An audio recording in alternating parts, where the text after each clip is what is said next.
birthday to you. Happy birthday to you. Happy birthday, dear Sabrina. Happy birthday to you. Thank you, Corinne. You're welcome.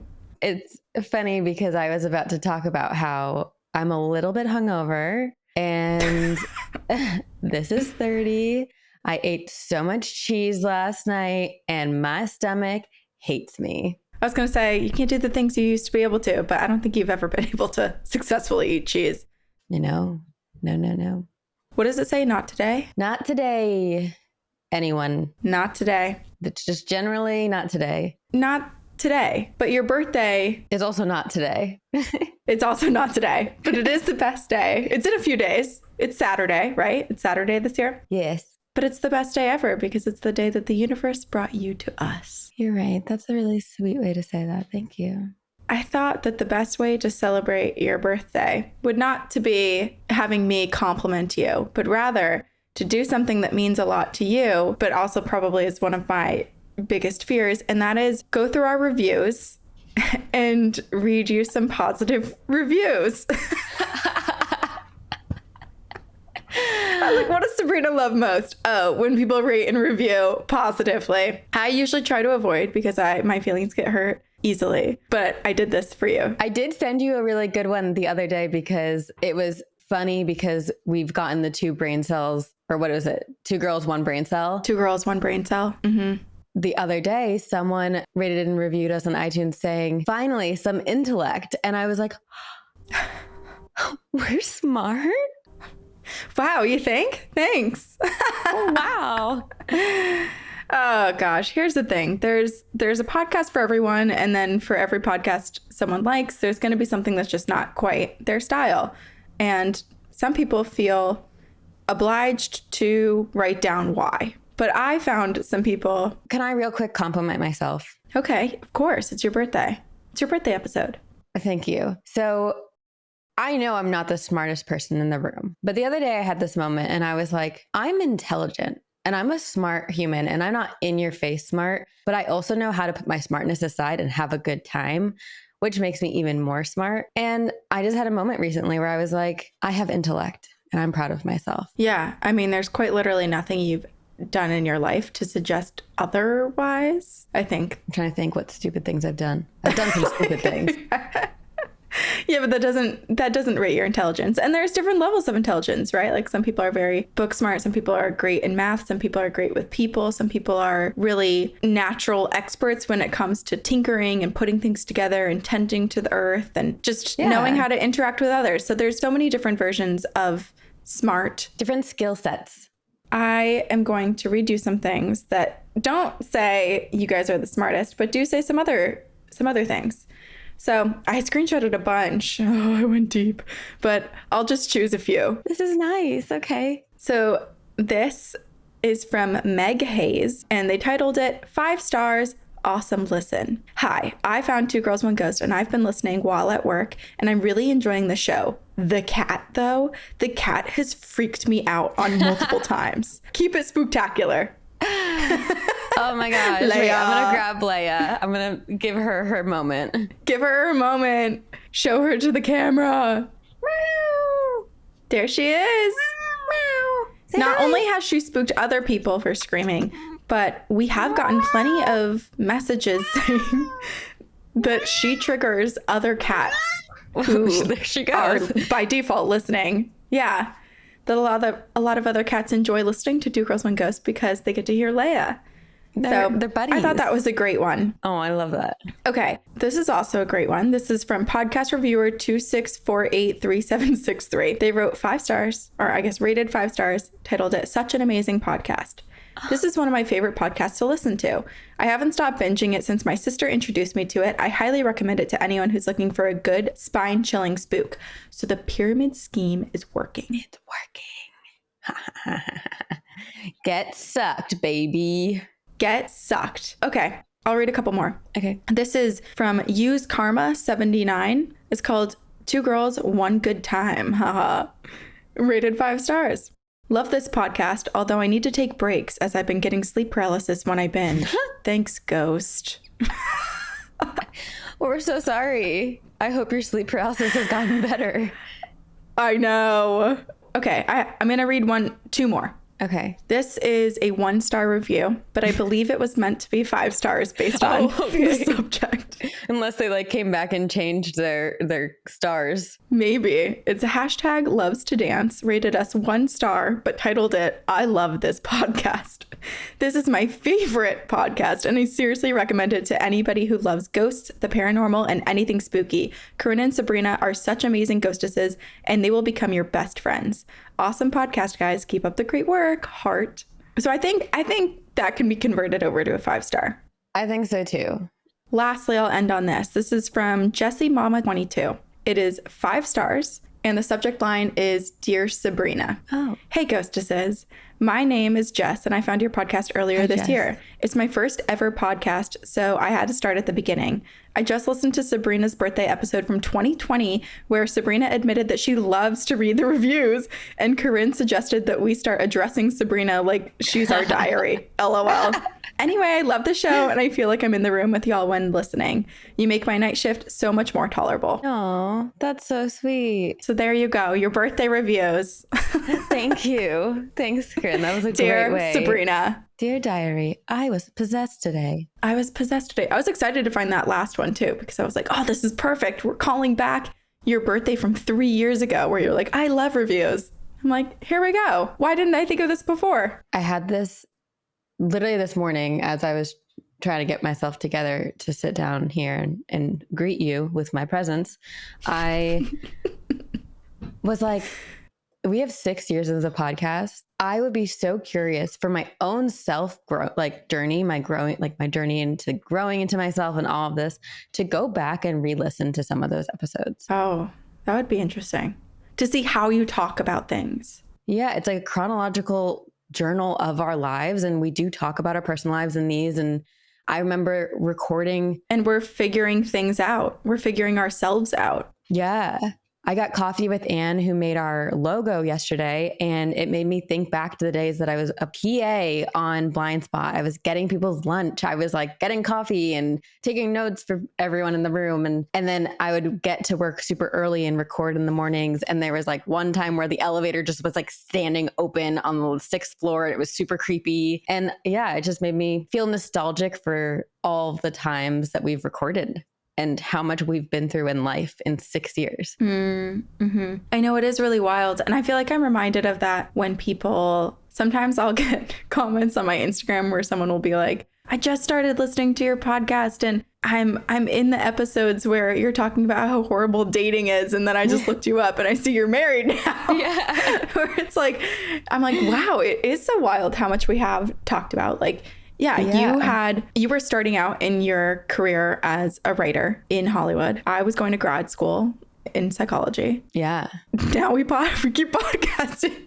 It's our only steady is each other and podcasting. I got into the workshop. I got my first script. Like all of those things were happening. I don't know. It's kind of cool. It is cool. Remember when we did the crossover with Ladies and Tangents? I think it was maybe the first one. And I was like, because they have kids. So I was like, it is really interesting to think of podcasting, especially for their format where it's so conversational. They tell so many anecdotal stories and you get to understand their personalities and their lives so much, where I was like, this is a diary for your future kids to listen to basically and see what mom and my aunt were up to in their early 30s, you know? So it is, here we are, we're figuring it out. And what are you going to do for your 30th? Any fun celebrations? I'm so excited. Okay. So we talked recently about how like it's weird that there's no movie about like 30 going on 13. So I'm going to do a summer party, a 13-year-old summer party. I made an invitation. It says no boys allowed. I got everyone matching like sweatshirts and sweatpants, and we got a hotel in Hollywood, and we're going to order room service and I don't know, just hang, eat pizza and food and be like childlike. Oh man, I wish I could go. I wish there was like a bullet train that just took me within an hour to LA. Zip, zap, zap. But that'll be amazing. Zip, zap, zap. You have to take a lot of pictures and videos. Are there any things, not to make you reflect too hard, but are there any things that you think in this next, maybe not a reflection thing, but rather in this next decade of your life that you're excited for? Yeah, I'm excited for everything. There was a period of time in the last year where I didn't like life very much. And I'm really glad I am in a place where I wake up and I want to get out of bed. So that's really, I'm just grateful for that feeling. Looking forward to waking up every day. Yeah. I love that. Yeah. Yay. You know what else I'm doing for my birthday? What? What? Demons.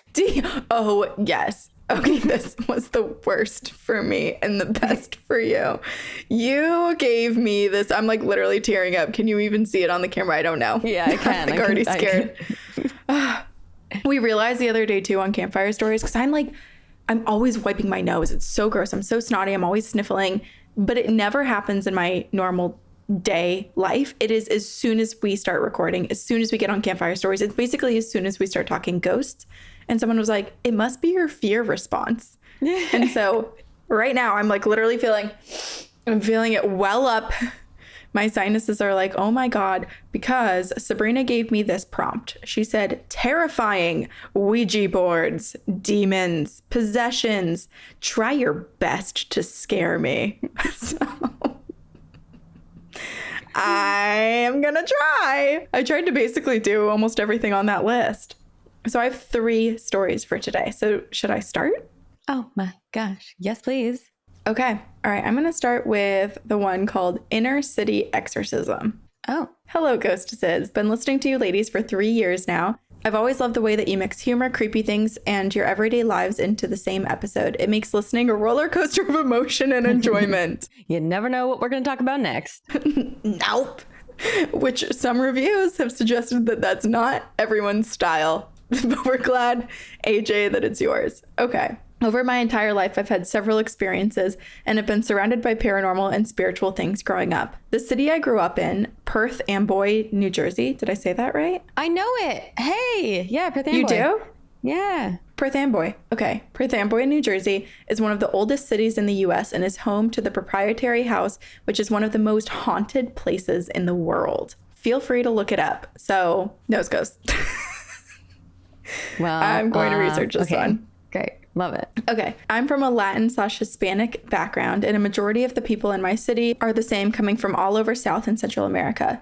With that kind of culture, spiritualism and religion are very prominent, meaning that most of what we did and believed was tied to the spiritual, and we dealt with it every day like it would be the weather. Ever since I was a little boy, my mom taught me to face any darkness and be ready for spiritual battles at any time. The story I'm going to share is my mother's. She told me about it the day after it happened. I was maybe 10 or so. There were several people there as participants as well. This all started one night. My mother would go to church throughout the week and pray. Our church is in the middle of our city, and it's not exactly in the good part of it either, but they kept the doors open for prayer and for anyone that needed help. So she went and she prayed. And when she got there, she could not believe her eyes. At the front of this church was a man that we knew well. Let's call him Frank. He was kneeling and praying. Nothing big there. He always is there praying. But what was unusual was that there was this young man that was laid out on the floor behind Frank, who seemed to be pinned. Oh my God.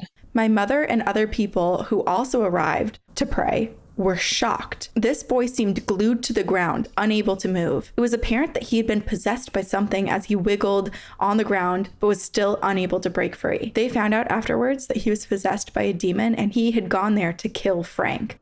Other church members came forward and realized what was happening, so they made a circle around the boy.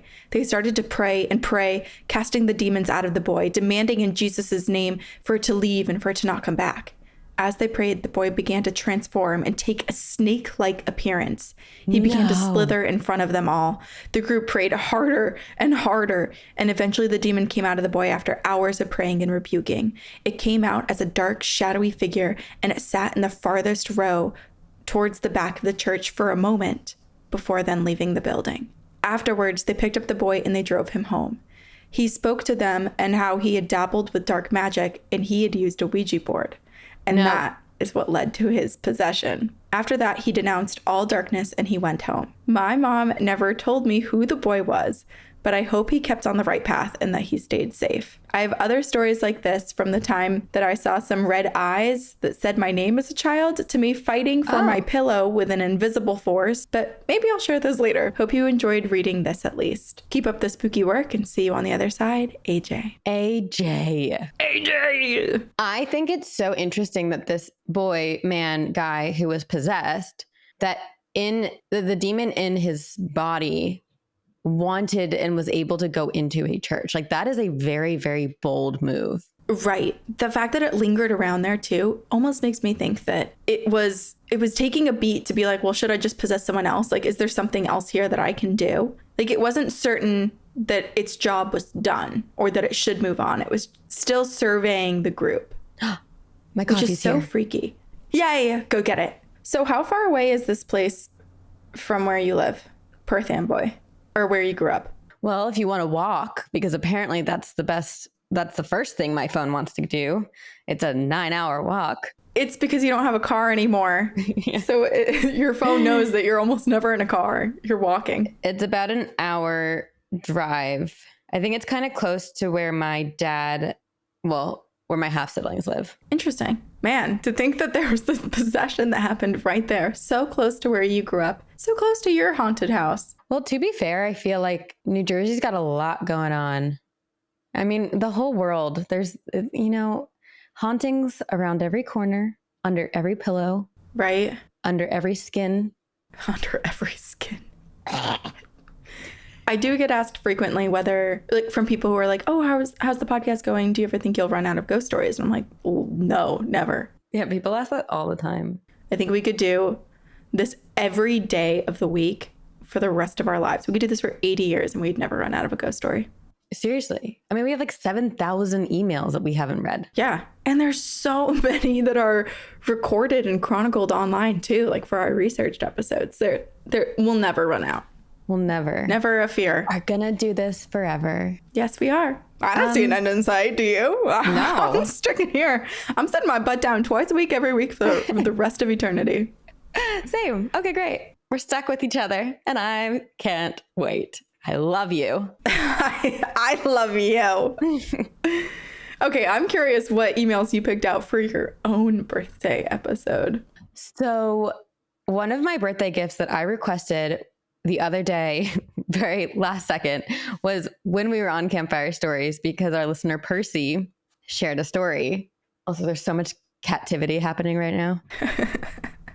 Paranormal captivity. Truly. Okay. So Percy shared a story on Campfire Stories, and I was like, Percy, you gotta email this for my birthday. Please. I want to read it on my birthday encounters. And Percy delivered. So thank you, Percy. Yeah, his experience was so wild. I was sitting around an actual campfire in the back of my parents' that sounds weird, in the back of my parents' house, in our backyard. And after we got off Campfire Stories, my parents made me repeat what Percy had said, because they felt like they were missing some details. And they're like, wait, what happened? What happened? And I retold Percy's story to them. So buckle up, everyone. Buckle up. And this is a great shout out to anyone who is like, do I join Patreon so I can join Campfire Stories? Yes, because this is an exception where I was being selfish and I wanted Percy's story for myself and for all of you. But for the most part, all of the stories that occur and are told on Campfire Stories, they only exist there. So if you want to hear similar stories, that's one of the weird things. It's like, well, is it weird that all of us that are there together have a bunch of ghost stories? Probably not. But I feel like what we do here on Campfire Stories sometimes are like the most extreme ghost stories, like so horrifying. I'm like, how are you guys sitting here in your living rooms telling us this? I'd be terrified for the rest of my life. Especially when people share stories about haunted places as they're in that haunted place. From the place. Yes. It happens a lot. Brave. Okay, so this is from Percy. Hello, my name is Percy, he, him, and I have been an avid listener since 2020. I recently told one of my scariest stories on Campfire Stories, and Sabrina requested I send it here.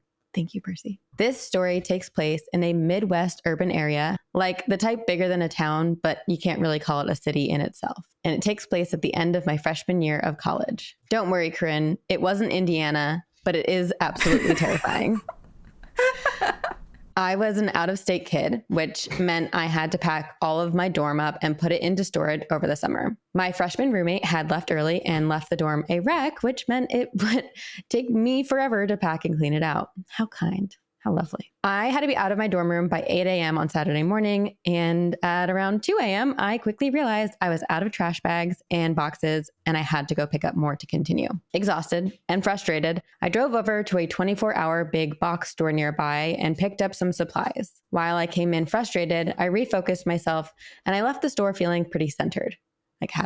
Percy had all his stuff and was like, okay, I'm gonna get this done. Mm-hmm. First big mistake, I ended up leaving the store at around 3 a.m. And this is where things took a bad turn. I was driving home and the roads were pitch black, except for those vintage round lights down the residential streets every couple houses that don't really light the road well. But they stay lit from sundown to sunup. As I'm driving down this road, it starts to feel endless. At this point, my navigation starts to reload and tell me different directions. Finally, my navigation settles and tells me to take a right. As I do, one of those lights flickered, which shouldn't be possible, and it illuminated a figure with a hat and a backpack standing at the corner of the road. As I was slowing down to make this turn, I make eye contact with this man, and every bone of my body tells me to run. I simultaneously will never forget what he looked like and could not focus my eyes on him. This creature had no face, but I could feel its presence. Even typing about this figure, my hairs on my neck are standing up. He looked like an old man, but also 40 at the same time.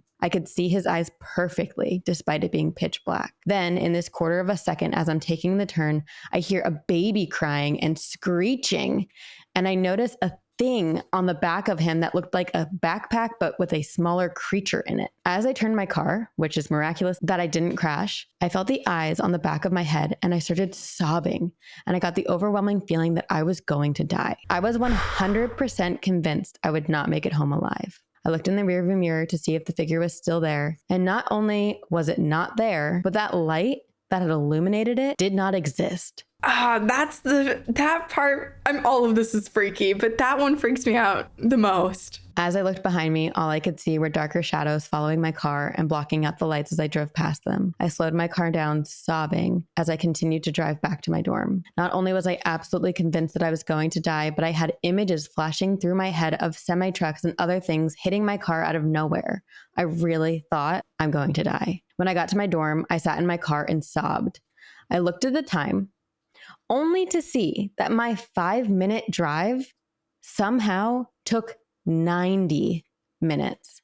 Even if I went 10 miles per hour down the road, it would not have taken that long. I cried and cried, and I called my best friend and told her what happened. I refused to leave my car until the sun came up, and even then, I was terrified. I've never seen this entity again, and I've often wondered if it was my imagination.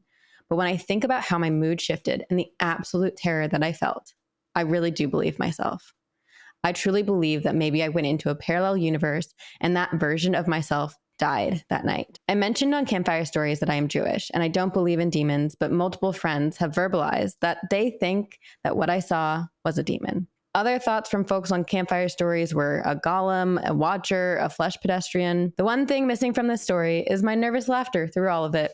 This story was terrifying to live through, and I hope it's spooky and entertaining for anyone listening. Watch out for my upcoming emails about Ireland, my spooky house experiences, and my general experiences. Thank you both for creating such a positive and beautiful space. It's so nice to be able to meet so many others with experiences and be able to discuss it. Percy. Oh my gosh. And Percy's pugs. At least he sent a photo of his pugs at the end of this email. Because it's just as terrifying. You searched for the happiness.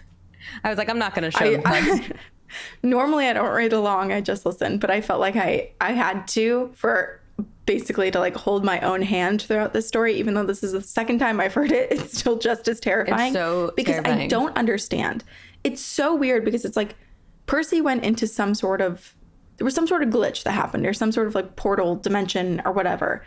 because the fact that it took 90 minutes to go what was 5 minutes, that there were lights flickering that weren't there. Percy was encountering all of this weird demon. There was a demon. And then like, what was the creature? I don't remember this from the first time Percy told the story. I must have blocked it out of my memory. But the like creature on the back of the demon's back, like that he was carrying, it almost reminds me of Guardians of the Galaxy for some reason. Like just like a Mod Podge of interesting and weird and scary creatures venturing all together in a group. It definitely doesn't feel of our world. Like it feels like something you would not see. And the way that the thing screeched and cried. Yes. Yeah. And just the feeling of you are going to die is the most important thing to take away from all of this. Because if it was just this odd anomaly and Percy's just there and like can't really make sense of what he experienced, that's one thing.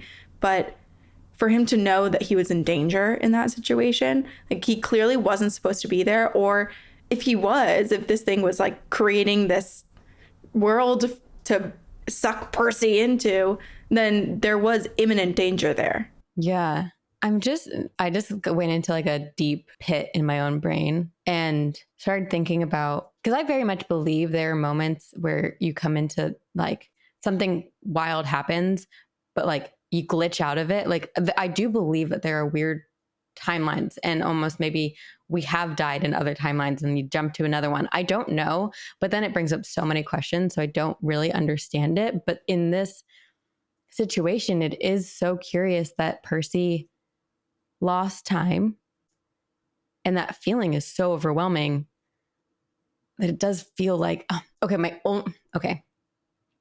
I know I didn't finish that thought, but I have another one. So here it is. Prioritize. Second thought coming in. Second thought has entered the building. So my second thought is, what if it wasn't about Percy dying? What if, because he said that they were driving through like a neighborhood type of area. What if something really tragic happened on that street that night or in the past, and it has opened up some type of paranormal vortex of a kind? I don't know. Okay. To go even darker. Let's hear it. Do I want to say this? I don't know. But when you were saying that, I wasn't thinking of like opening up a portal. I was thinking that it's almost this weird residual stain where it's almost like jello. Like it's so intense that if you drive into it when it's occurring, you get like stuck there. And the guy kind of lurking with the flickering light and the baby crying, it just kind of made me think of like a kidnapping. Like what if there was a kidnapping that happened and that's we hear the baby cry and there's something in the back of his backpack. I don't know. It's also disturbing, whatever it is. But then to negate my own idea or own thought is Percy has driven this road how many times? Like, wouldn't he or others have experienced this if it's a stain, if it exists kind of all the time? Like, don't you think people would experience it more often? Yeah. So I don't know. I don't know. But I am excited for whatever next story you have. Okay. This is called A Friendly Sacrifice and a Goat Man. Hi, girls. I've been listening to your podcast for a while now after hearing you on an episode of the Morbid podcast. Shout out to Alina and Ash. I've experienced the supernatural since I was a kid, and I felt really connected with the two of you. I finally decided to email after several signs from your podcast. I was working, that's when I listen, and I thought, man, I should really share my story about my experiences. And then literally the next episode, number 82, was about the same place that I had my experience. I procrastinated, and then again today, somebody shared their experience at the same place. So here we are. I have two stories that I would like to share with you. And the first story I'd like to share with you takes place on Goatman's Bridge in Denton, Texas. Okay, there are so many Goatman's Bridge. I feel like there's more than one. Oh, probably. Sort of like what are they called? Where it's the road that your car will go drive up on a hill and there's like little hands. Gravity little Hill. Kids' fingerprints. Gravity Hill. Yeah, there's a bunch of Gravity Hills, I feel like too. Yeah. Okay. My group of friends and I pulled up to the empty parking lot, and it was my husband and I and two other couples. We got out of the car and we walked through the entrance. It was pitch black. Thick trees lined the sides of us, covered in cobwebs. We came up to the old wooden bridge when all of a sudden we heard a blood-curdling scream. Oh, this is so unsettling. Well, like Sabrina, my flight response kicked in and I noped myself out of there. I turned and I ran past my friend, accidentally stepping on my best friend's flip-flop, which made her fall to the ground. I looked back, but my other friends were already helping her up. So cue your best Forrest Gump impression, because I just kept running, therefore sacrificing one of my best friends to whatever that thing was that had screamed. We laugh about it now, but she still gives me a hard time about how I sacrificed her to the goat. Second story is when my husband and I moved in with my parents and I when we were about 19/18 before we got our own place. I had told him not to turn off the TV at night because weird things happened in my room. My closet door would open by itself. I had a balloon that started bouncing against the wall when there was no airflow anywhere nearby, but I also suffered from sleep paralysis. Pop that balloon, baby. Why is that in there if it's happening? Yeah. Okay, I'm going to say this. I don't think it should be a but I suffered from sleep paralysis. I think it should be an and I suffered from sleep paralysis, because I feel like they're saying, oh, but I suffered from sleep paralysis. So probably weird stuff was just, I feel like it's you got sleep paralysis because of how haunted this room was, for sure. Yeah, okay. I agree. After I'd fallen asleep, he turned off the TV. Well, in the middle of the night, I woke up to this huge shadow figure stroking my arm and his dark face staring down at me. I was sleeping on my stomach and the arm... What? And the arm it was stroking was asleep. I was able to turn onto my back, but when I tried to say my husband's name and wake him up, it felt like I had no voice, and I was glued to the bed. As panic set in, the shadow figure began to run around my bed as if it were trying to find a way out or something. It finally disappeared and I was able to wake him up, panicked, saying, "Why did you turn off the TV?" He said he couldn't sleep with the TV on, and I explained what had just happened. He comforted me and we went back to sleep. The next night, he did it again. He turned off the TV. Except How dare this he? time, it wasn't me who had the experience. It was my husband's turn. Good. He woke up in the middle of the night and said this huge figure with a goat head stood over me, stroking my arm, looking at him, taunting him. He said he felt paralyzed, that he wanted to wake me up, but he couldn't move. He said it was one of the scariest things he'd ever felt, and that he hated not being able to protect me from whatever that thing was. I now second guess myself if it was sleep paralysis or if it was a demonic spirit. My aunt told me how to read tarot cards and how to use a pendulum when I was 10 years old, and I surely didn't protect myself correctly back then. I also collected glass dolls. Multiple of those were given to me by the same aunt. What a spooky aunt.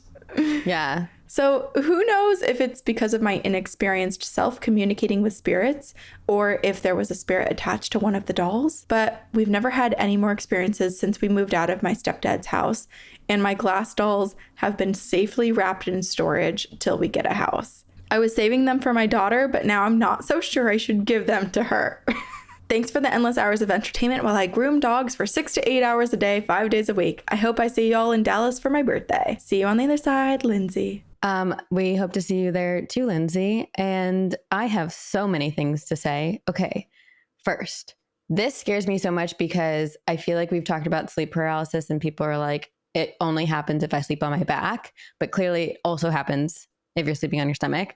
I don't think that this is a sleep paralysis, just like weird brain thing. It's 100% a spirit. Also, let's just point out really quick that Lindsay wasn't just in one solid position. Like Lindsay actually turned her body at some point. So she was awake. She did end up half being able to move herself. It's not like she was fully in a dream. It's also just weird, like imagining this like shadow figure stroking your arm. Like, and it doesn't sound like Lindsay got like, oh, comforting vibes. It was like, no, this is uncomfortable. This is discomfort. This is approaching incubus level discomfort. Yeah. It's also odd behavior for the demon, the shadow figure, to try to like scurry around the room, like unsure of where to hide or what to do next. Yeah. Yeah. Trying to get out the window. My last thing I was going to say is now that the dolls are okay, now that Lindsay and her husband have not had any experiences since moving out of that house and the dolls are wrapped up, I feel like this is a perfect time to figure out what was causing it. Was it the home or was it the doll or the dolls? And when they do find their next home, spend a couple of nights without the dolls and then bring the dolls in and see if it triggers anything. And then if it does, then you know not to give the dolls to your daughter. Right. And if you're looking to get rid of them, sell them on Etsy. I was going to say, bring them to the show. Oh, bring them to the show. Give them to Sabrina. No, but I was thinking there's so many haunted objects collectors out there and people search for them. So if you're doing it on Etsy or eBay or what have you, basically just if you're trying to get rid of them, either find someone who wants to take them, who knows that they're haunted, or advertise them as haunted so that it's not a goodwill situation where someone thrifts a haunted object unknowingly. What's happened to me? I don't know. This is 30 though. You're asking to collect creepy what are you going to do if something like this happens? Like if you experience all these things, are you just going to be like, It'd be good podcast content. Girl gets herself possessed for podcast content. I didn't realize our content was getting stale after 6 years and you had to fully get possessed. Okay. Why not? Anything for you and for our business, Corinne.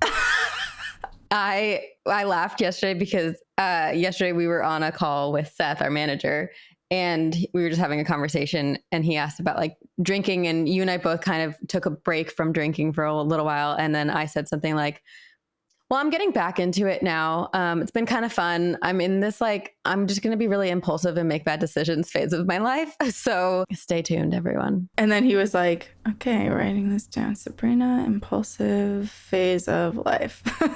Great.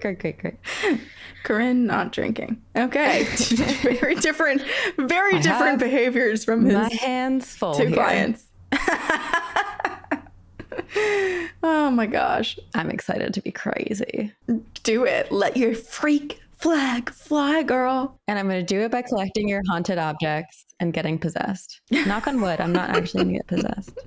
Your lovely little cottage is going to turn into like this dark occult museum. All of the porcelain dolls that are cracked right through their eyes. I think we're going to hear some cat hissing in a second because So is sneaking up on Leia. But one of my favorite compliments I've ever received is that I have such a sunny disposition, but then what I speak about is so startling because it does not fit my bright and sunny, like very kind mannerisms and personality. And I love the juxtaposition. Yeah, people are just watching you like smiling and laughing, and then they come up to you and they're like, oh, what are you talking about? And you're like, oh, and the darkest subjects ever.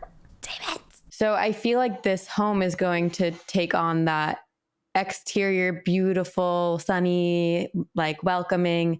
And then the interior is going to be a little bit dark. It's still going to be welcoming. It's still going to be comfy, cozy, but we're just going to have a little bit of disturbing artifact inside. Yeah. Okay. So a beautiful, welcoming home, but just the smallest current of disturbed energy pulsing throughout. Yeah. I did just get a little nauseous, and I don't know if it's because I'm drinking coffee. Oh, give me a second. Oh my God. I'm good. Let's read more demon stories. Purged of the demons, ready to continue. No, this is I think my hangover, my cheese, all of the above coming back to haunt me, literally. Some self-destruction. Yeah, this is my impulsiveness coming back to bite me in the ass. What's your next one? Because it's my birthday encounters, I might have to do something that you won't like. But this is a story from Kelsey, she, they, and it is called Possessions, Ouija Boards, Demons, and Yes, I'm Psychic. Wait, what am I not going to like about this? Well, Kelsey sent a follow-up email and said, hi, I just listened to Encounters 163 where y'all said to add a phone number. I'm 100% willing to do that. Here it is. You can ask me anything, anytime. Also, I'm a witch. Happy to help with any questions you may have. So depending on how we feel at the end of the story, I might want to call Kelsey. Okay. Oh my gosh, my social anxiety. Should have given me warning. She won't be able to hear you because you're in my headphones. I'm scared. She also said, P.S. Me and my dog, Iron Man, were an honorable mention in your Halloween costume. And we were Eddie Munson and a Demo bat. Oh, cute. And then P.P.S. My sister and I are working on our story about a demon I mentioned. For a long time, I thought it was a vampire, but vamps, I guess, maybe are technically demons. Let me know in the comments below. Huh. Hello, ghostesses. I have a ton of experiences. One particular one I thought I sent in October 2019, but I could not find it anywhere in my email. I'm also open to reading this live with you guys because I've almost perfected the retelling. That's what Campfire Stories is for. Okay. Yeah. Here we go. I am from Ohio, and growing up, my family was introduced to creepy supernatural shit and just normal history stuff because cemeteries were huge. You'll see why, but I cannot step foot onto one anymore without someone dying and me really feeling that I must go, but I can't leave once I'm there. The only time since I was young that I have gone was for funerals and a haunted Edinburgh tour, plus had to see Tom Riddle's grave. And when I was 16 and my mom taught me to drive there because everyone's already dead. So essentially, I've only been to 3 cemeteries and it was a mistake each time. I am going to copy that and I'm going to teach my future children how to drive in cemeteries. Brilliant. I don't know, based on the context of this, it does not sound like those were good experiences. And Kelsey avoids cemeteries forever now. Okay. Okay. I digress. My story I really want to share requires 3 sections. But please know that this is truly just one of those essentially daily experiences and just one experience of many truly demonic experiences. Great. Great. Coo. Great. Demon. Here we go. First, when I was about 12, my grandma unearthed, think Jumanji style scary, my mom's old Ouija board. My mom, Sheila, likes to prank us and told us a bunch of little spooks about it, but we decided to play with it like every idiotic movie plot ever. Of course, we hadn't heard about them at this point, so who could blame us? For a while, there wasn't much issue, but there are rules to these boards, and we followed them to the letter. One day, my neighbor and I were hanging in my creepy basement on the unfinished side that looks like The Grudge. Thanks to Eric G for instilling that fear in me, LOL. My neighbor was asking about the spirits in my room. How many? Are they good? Etc. It's always how we started because why not start with the hard questions? We learned that there were 6 in my room and some were bad. I asked the name of the one closest to me and he said, Sid. I asked if he was my guardian angel and he said, kind of. And I said, am I safe with you? And he said, I protect you from other spirits. Okay. I then asked how old he was, and he said 21. We chat a bit, and then it was a bit spooky, so we said goodbye. Afterwards, I jumped on the trampoline and weirdly felt comforted, but also scared. I did not use the board again. I forgot about it. Not in a fully wiped clean way, but decided I better not think about it. And I never told anyone, and neither did my friend. Part 2. As a child, I had really bad intestinal problems. Like I couldn't walk kind of bad. And the Cleveland Clinic, world-class hospital, couldn't figure it out and never did. No matter what we did or tried, we could not figure it out. When I was 13, my neighbor died and my dad, Shane, went to the funeral. He came back home and was acting really bizarre. He and Sheila owned a business, a window cleaning company. But Sheila is in the finance hat of the company. And suddenly one day he was yelling about numbers and how he fucked them up. Weird as fuck. So naturally, my mom contacted a medium via email, the really famous one the TV show is based on. She's from Ohio. And this woman called her immediately. Sheila was so surprised to hear so fast because apparently this lady never took these kinds of questions. Also, remember, this is the days of DSL and dial-up and filling out forms on Blogspot versus real websites. Anyway, she told my mom that my dad was possessed by our recently deceased neighbor who was an accountant who messed up somebody's finances majorly before he passed. And if Shane went across the street to the neighbor, would leave my dad alone after he fixed the issue. What? But she said she called because of what she saw with me. This medium told my mother she called because of, and in quotes, your young daughter, 12 or 13. She lives on the second floor bedroom on the right at the end of a long hallway with light purple walls with stars. My mom was freaked. This was before you could find any of that kind of info, like how many kids, ages, Harry Potter themed bedrooms. Also, the windows were from the 60s with awnings over them fully, so you could not see into the rooms from the outside. Anyway, this woman somehow knew that I had stomach problems and that no one could pin down what was wrong. And my mom's like, what the fuck? The medium tells her that either when I was a young baby, I went back to the hospital because I was really sick, or maybe it was when I was born, I brought a 21-year-old male spirit from the hospital, and he's been using my positive energy and life force to stay on Earth and to not move on, which has been causing the issue in my intestines and lower abdomen and would get really, really bad soon if my mom didn't help the spirit move on. Oh my gosh. I feel like this is a whole new branch of holistic healing that we need to add. Yeah. Spiritually, like you have intestinal problems. Well, it could be A, B, C, or D, according to Western medicine. It could be A, B, C, D, E, F, G, according to Eastern and holistic medicine.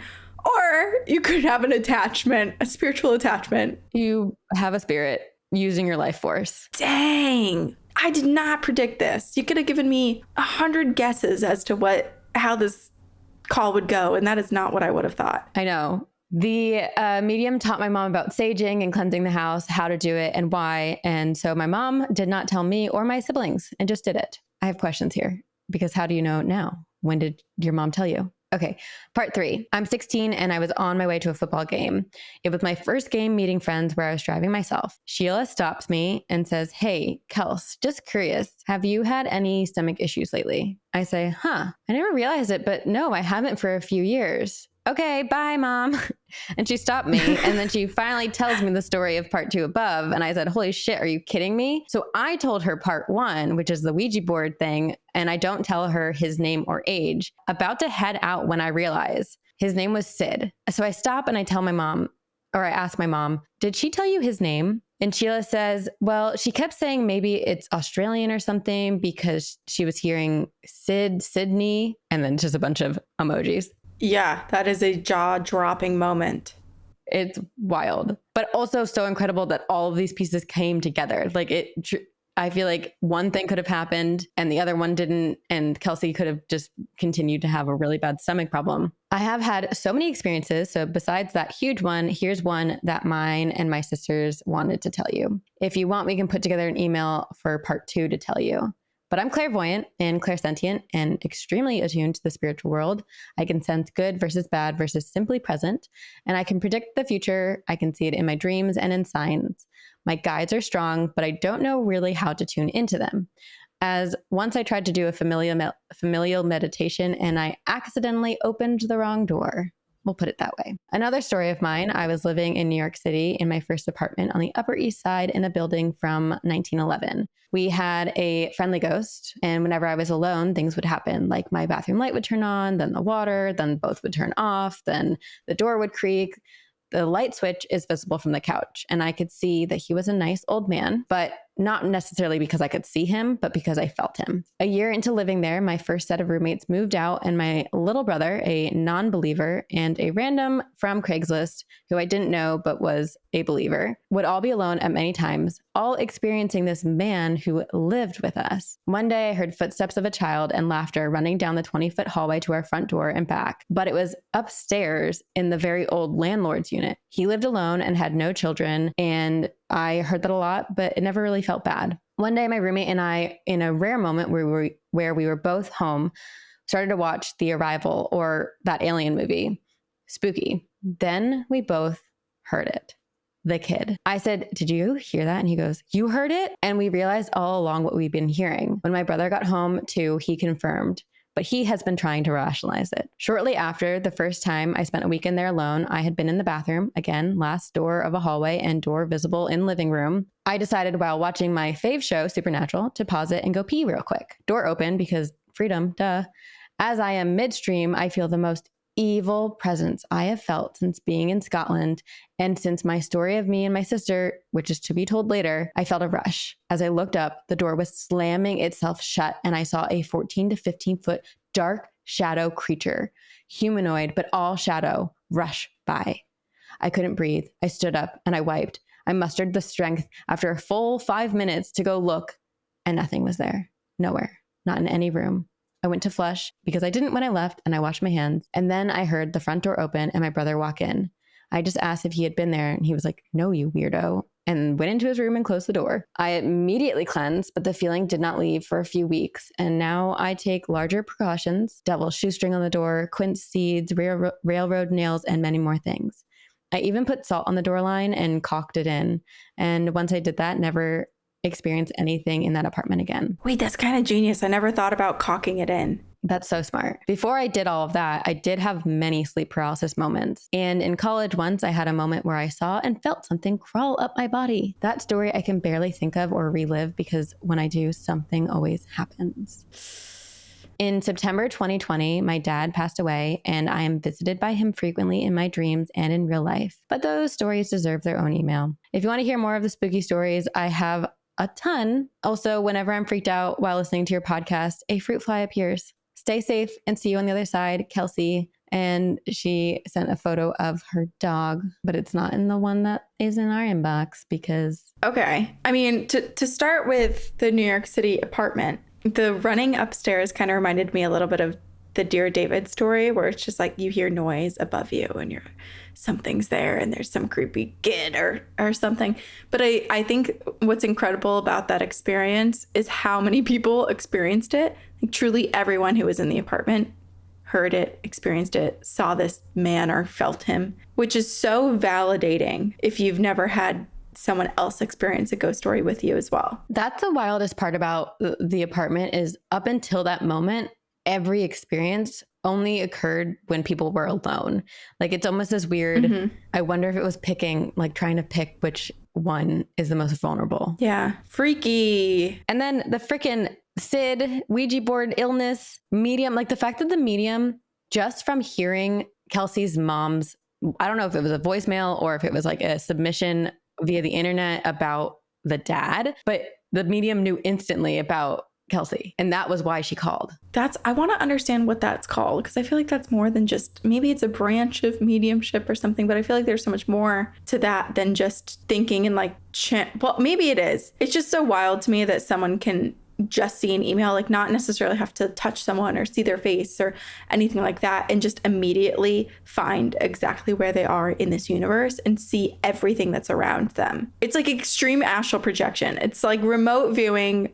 Yeah. At a perfect level. There's part of me that wishes that I had those abilities, but then I also just, it's a jealousy thing, but I love that people like that exist. Like how beautiful and powerful. Yeah. So cool. I wonder if it's something that people can learn to control, or if it's one of those things where you find yourself trying to stop yourself from thinking about someone because you might accidentally find yourself in front of them.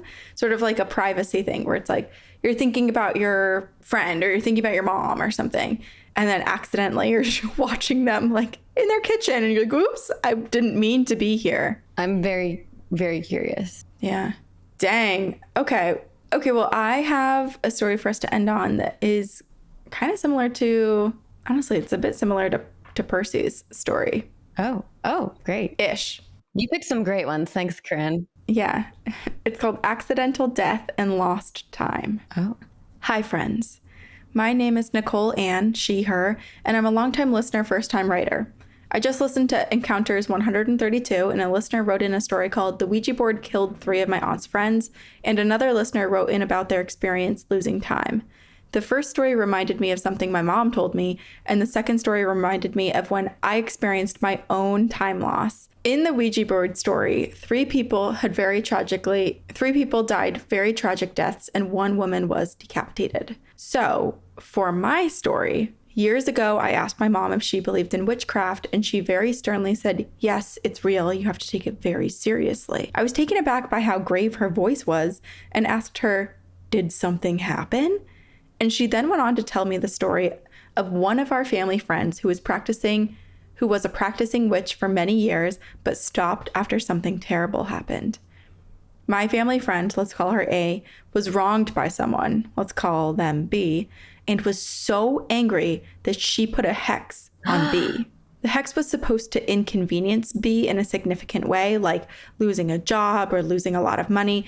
But again, A was so angry. So a lot of bad intention and ill will went into this hex. I feel like in order for a hex to work, there has to be that much bad intention and ill will. But then that's bad. It's so bad. I'm not saying it's good. I'm just saying like the power that needs to fuel something so evil, I feel like needs to come from such a dark place. True. But then it's like if I were like, hey, I'm going to hex someone and have no feeling about it, then it's not going to work. True. It's kind of like with manifestations where you're supposed to really believe and feel it. Mm-hmm. And just kind of speak and feel with conviction. But I think the part that is bad about this, well, on many levels, that it sounds like there's no control over how dark it can get. Like you ask for something, but because of the energy and the power you're putting into it, so much more can happen. Yeah. Okay. She was so angry, so a lot of bad intention and ill will went into the hex. Literally the next day, B died by decapitation in a solo car accident. When A heard about this, she swore off witchcraft and she got rid of everything related to it. I've known A since I was a baby. I'm now 27 years old and never associated her with anything witchy. And I was actually shocked when my mom told me that she used to be a witch because there's nothing about her today that would even hint at it. I'm not supposed to even know that A used to practice witchcraft. She closed out the story warning me that if I ever want to practice, I need to have respect for the craft. What the heck? I know. So wild. Oh my gosh. Okay, now for my next story. I can't think about this story too much because it freaks me out, but I'm very excited to tell you about it. Back in 2015, I lost a huge chunk of time. I'm the type of person who doesn't go to get gas until my gas light comes on, which is not a good habit, I know. But here's how the scene played out. I'm driving home from my last class of the day. The class lets out at 3:50 p.m. My gas light comes on, so I'm like, okay, might as well get gas now since I pass a gas station on the way home. I pull into the gas station and I turn off my car. I wake up naked in my bed. What? I remember waking up on my back on the top of the sheets, but a blanket is put over me. I get extremely disoriented and I realize that I'm naked and I'm like, what the fuck? So I get dressed and I walk into the living room and my roommate asks me, what happened last night? And I'm like, what do you mean? And she says that she got home from work and every single light was on, every single door was open, minus the front door, but it was unlocked. And when I say every single light, I mean every single light was on. Every single door was open. I mean it. The overhead microwave light, our desk lamps, floor lamps, the coat closet light. If there was a light, it was on. The kitchen cabinet doors were open. The microwave was open. Our medicine cabinet, if there was a door, it was open.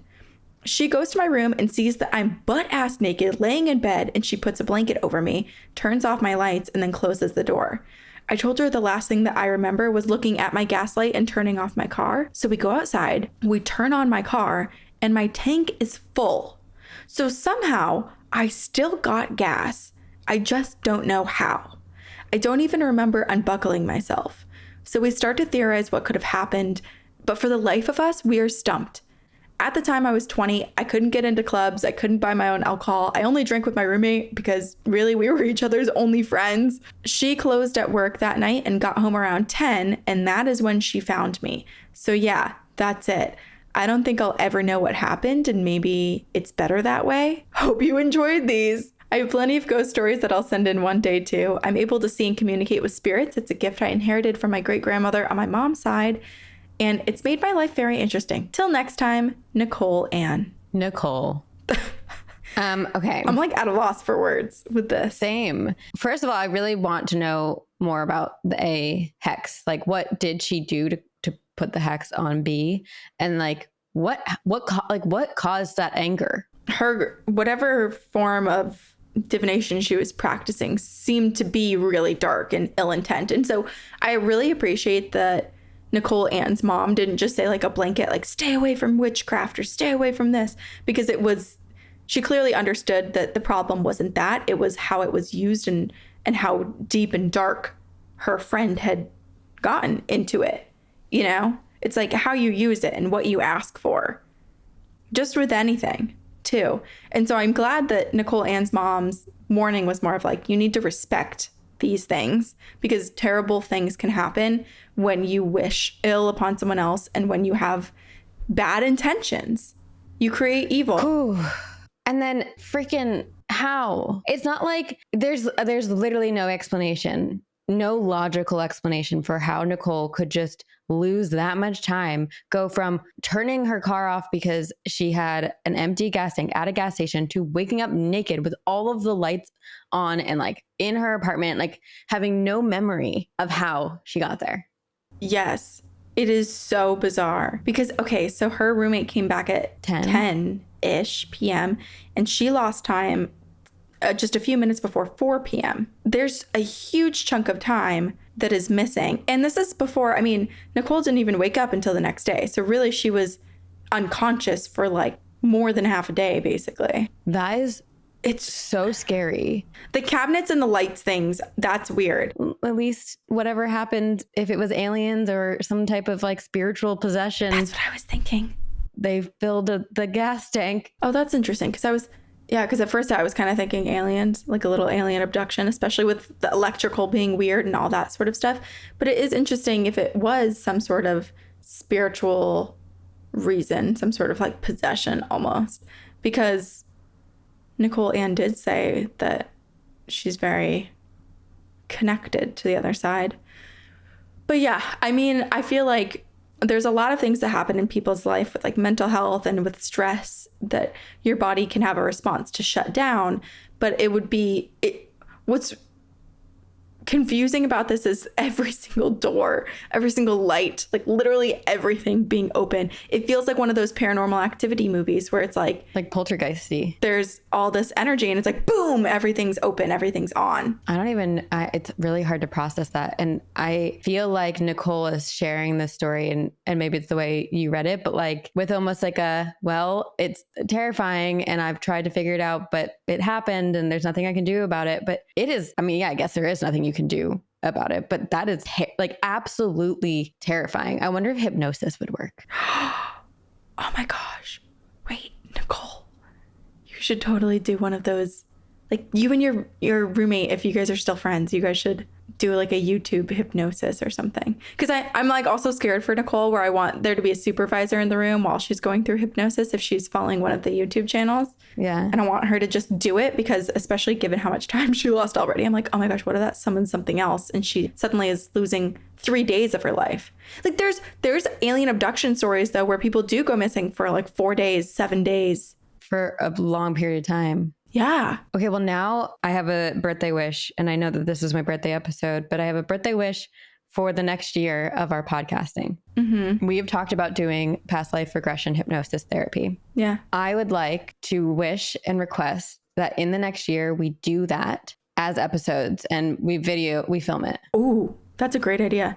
I'm very down for this. I will do this. I think the reason we didn't get to it this past year was because our plates were too full. So we talked about it and then we're like, oh, we got to figure this out when we're here or when we're there. We got to do it together. And then the reality was we were already running out of time to do all of the things we were supposed to do. So I think if we make it like a conscious trip where it's like you and I are together and we actually do this and this is the purpose of us like being together, it will be done. And I think that would be really fascinating. We absolutely have to do it.